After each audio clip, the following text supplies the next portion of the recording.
Hello everyone.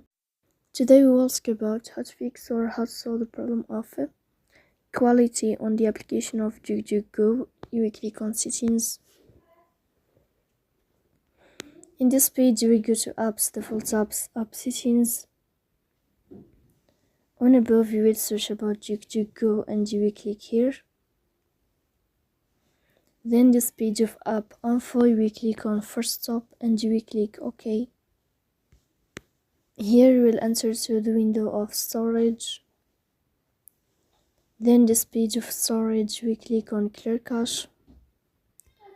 But pay attention, don't click clear data because that can delete your account. In the end you can turn on your airplane mode and you can turn off your airplane mode again to fix that problem. So please don't forget to support us by like and subscribe. See you next time.